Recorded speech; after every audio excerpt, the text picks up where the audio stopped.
Albertina Peterberg es una argentina que trabaja en distintas misiones de Naciones Unidas. En este momento ella está en París. Albertina, buen día. Te agradezco enormemente el tiempo que nos dedicas.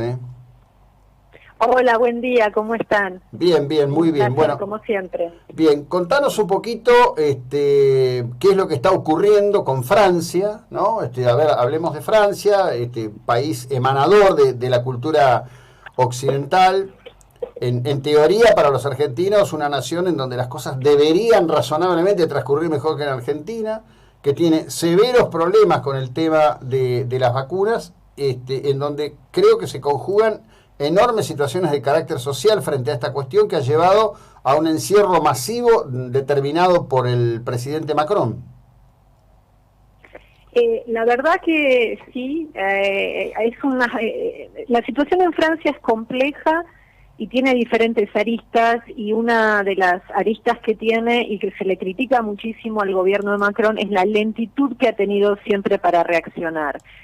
El otro día en la locución Macron hizo una autocrítica y dijo que bueno, que reconocía que había habido errores y que los tratan de ajustar. Hay cifras que son muy, ¿cómo te puedo decir? Realmente han conmovido aquí a Francia, porque estamos hablando de 300 muertos diarios comparado, por ejemplo, con España, que ayer tuvo 82. Entonces, la verdad que Francia está frente a una situación un tanto, ¿cómo puedo decirte?, descolocada. Hubo también una promesa de vacunación que no se pudo cumplir por todo el problema que hubo con AstraZeneca. Vos sabés que AstraZeneca se había comprometido con la Unión Europea en 120 millones de vacunas y de dosis, y creo que dio solamente 30, o sea, estaba como 90 millones de dosis abajo. Hubo toda una cuestión con el Reino Unido, que acaparó vacunas de AstraZeneca.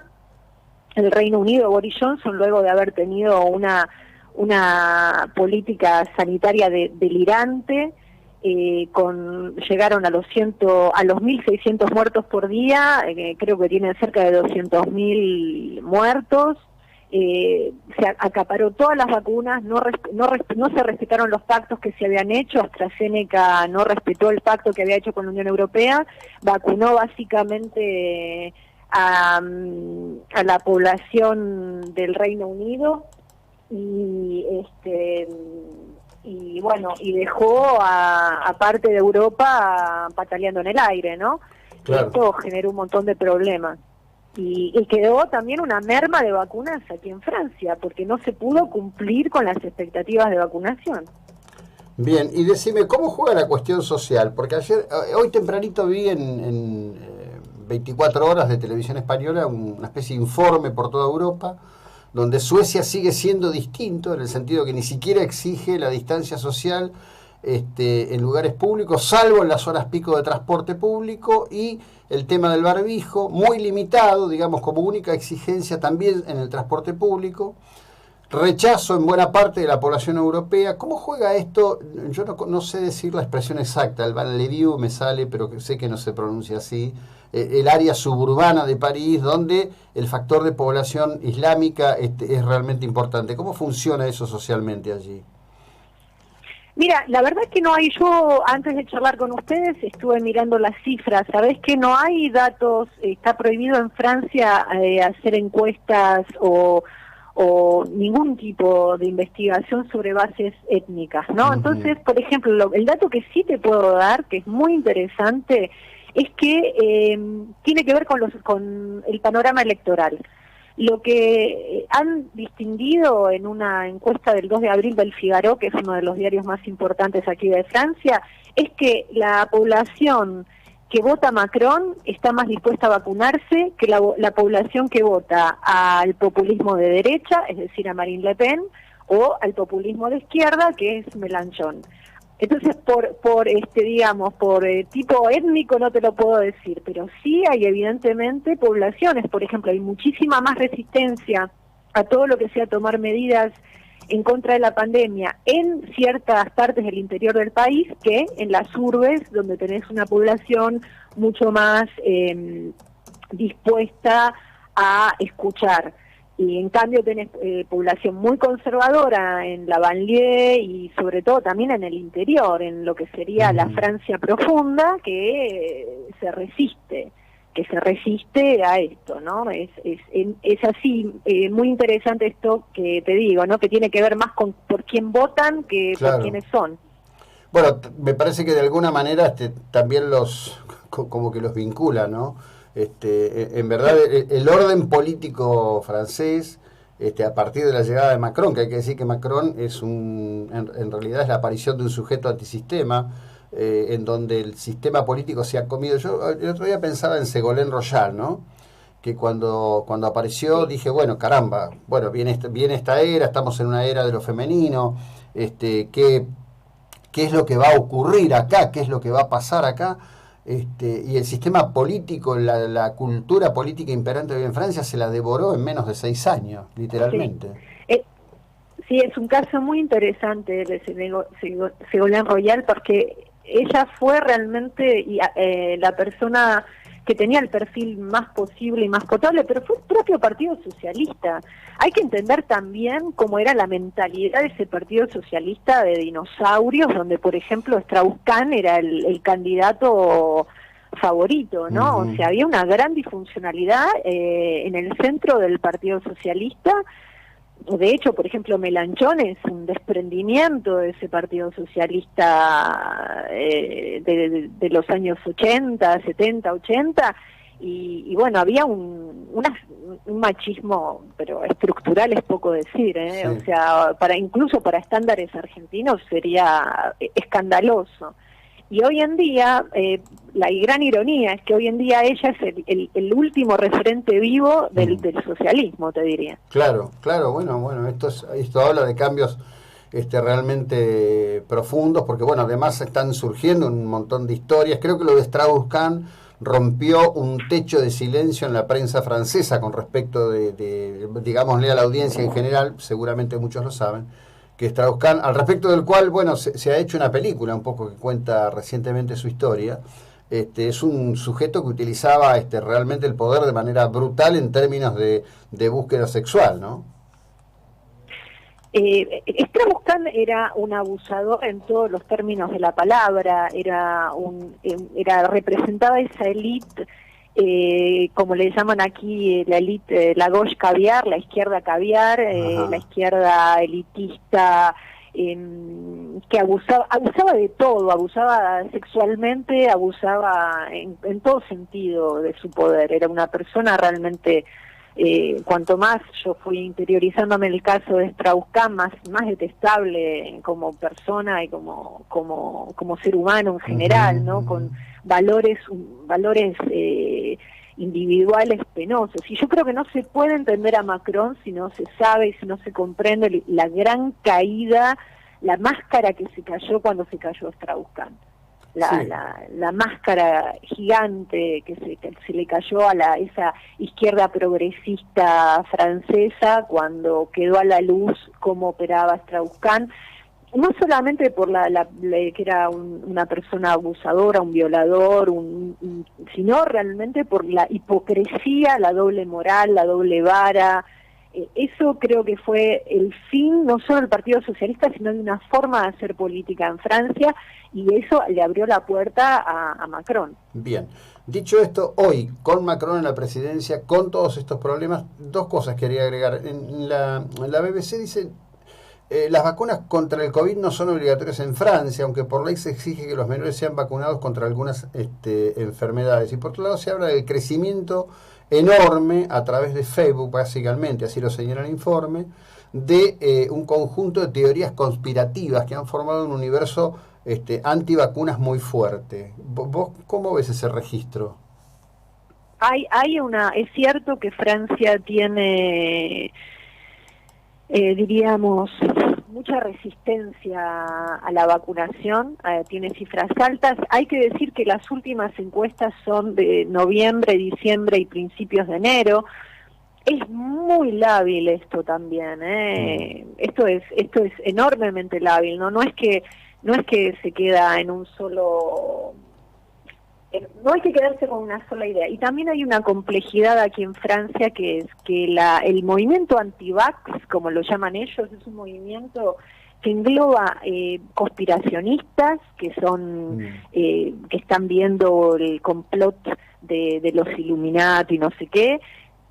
Hay también movimientos naturistas que consideran que lo natural, que las vacunas son antinaturales, etcétera. Tenés también movimientos religiosos que son antivacuna. Es decir, y después también esto que hablábamos antes, ¿no? El carácter conservador de una gran parte de la sociedad francesa y la desconfianza que hay. Es decir, hay muchos elementos que hacen que esto... Pero al mismo tiempo, yo te digo, no sé hasta qué punto, si las vacunas empiezan a estar disponible a mayor cantidad de gente, la gente no va a salir toda en masa a vacunarse. También el problema ha sido que no ha habido suficiente cantidad de vacunas. Es una mezcla difícil, lo que quiero decir es un tema difícil y arduo, como para decir, bueno, si no se vacunan, porque el movimiento antivacunas se está presionando, seguro que hay una parte de la población que no se va a querer vacunar, eso desde ya es así, incluso hay médicos que no se quieren vacunar, lo cual ha sido un escándalo aquí en los medios y ha estado, bueno, por todas partes, pero lo cierto es que tampoco ha habido la disponibilidad de vacunas que uno esperaba, ¿no? O sea, realmente, Francia al día de hoy, yo tengo las cifras, vacunó 8.800.000 personas con la primer dosis y alrededor de 3 millones de personas con la segunda dosis. Y bueno, y estamos recién vacunando aquí a la gente entre 70 y 80, todavía no está extendiéndose a la gente, digamos, de 60 años, que esto se espera que empiece a ocurrir a partir del 16 de abril, los mayores de 50 a partir de mayo. Todo esto también se le criticó al gobierno. El gobierno tuvo esta idea de vacunar por franja de edad, y por ejemplo en el Reino Unido eso no es así, entonces vacunan a todos, dale que va, y vacunan y vacunan y vacunan. La estrategia del Reino Unido ha sido vacunar con una sola dosis, y también ha sido es una estrategia arriesgada, porque yo ayer estaba escuchando un poco lo que se sabe del efecto de las vacunas, o sea, la inmunidad que te dan, y el tema es solamente vacunar con la primera dosis. Si uno a los 12 meses no se da la segunda dosis, bueno, acá... Perdón, a las 3 semanas, ¿no? Aquí ahora... a las 3 meses, perdón, claro. estoy diciendo cualquier cosa. No, está bien. Ayer acá, bueno, desde la Facultad de Odontología de la UBA han lanzado una alerta muy importante, porque fueron todos vacunados, todo un grupo de trabajo de profesionales, fueron vacunados con la de Sinopharm, hicieron ellos el control de aumento de defensas y claramente dicen que es urgente que se cumpla con la segunda porque el nivel de defensas promedio que se advirtió es muy bajo, y Sinopharm ha sacado un comunicado hace minutos diciendo que quizás requiere una tercera. Es decir, estamos frente a un fenómeno, yo digo, hay que aceptar esto, ¿no? Estamos frente a un experimento global de una magnitud enorme. La verdad que la tercera fase se hace sobre nosotros. Esto es así. Mira, yo te comparo con el Reino Unido, ¿por qué? Porque el Reino Unido ha tomado decisiones populistas. El Reino Unido, Boris Johnson primero hizo la gran Bolsonaro, no, esto no pasa nada, le daba la mano a todo el mundo, terminó prácticamente con respirador internado él mismo. Sí, claro.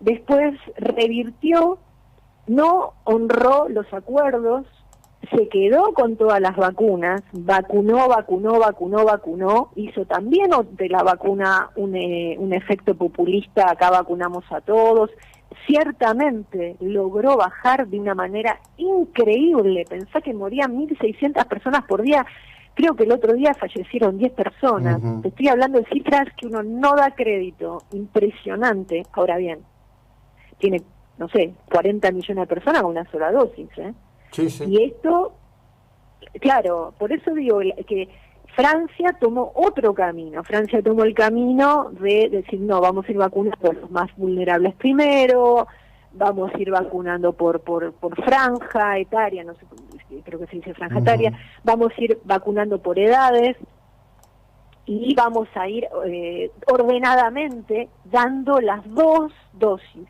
Entonces, claro, te encontrás con una decisión que es hoy por hoy muy antipopular y que lo deja Macron en una teoría políticamente no tan firme como está Boris Johnson. Pero Boris Johnson, como siempre, se está jugando con la vida y la muerte de la gente que gobierna. Macron intenta, o Macron o el equipo de Macron, y lo que yo entiendo, porque puede haber gente que no opine como yo, pero lo que yo misma analizo, y pues te digo, realmente estoy muy en contacto, por ejemplo, con todos los diputados y senadores de mi circunscripción, y la verdad que la manera de encarar la pandemia también al corto plazo no te da buenos resultados políticamente, y él aparte se ha encontrado con el problema suplementario del Brexit. Claro, sí, por supuesto que sí, que es todo un tema aparte. Bueno, la verdad, como siempre, un placer. Gracias por el tiempo y la ilustración que nos dedicas, Albertina. Que tengas una buena jornada allí en París, en encierro por estos días. Gracias, José Luis. Un placer, como siempre. Muchas gracias y cariños a todos ahí en Mar del Plata. Bueno, Albertina Peterberg, una argentina que trabaja para Naciones Unidas.